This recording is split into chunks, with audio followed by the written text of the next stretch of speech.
Hello everyone, today we will talk about how to fix or how to solve the problem of keep stopping on the application of Discord. We go to settings. In this page we go to apps, default apps, app settings.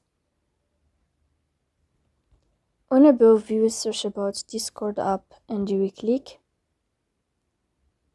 Here in this page of app info, you will click on first stop and you will click OK. Here you will enter to the window of storage.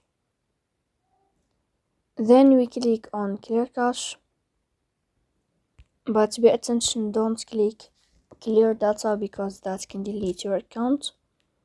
Here you can turn on your airplane mode and you can turn off your airplane mode again to fix that problem.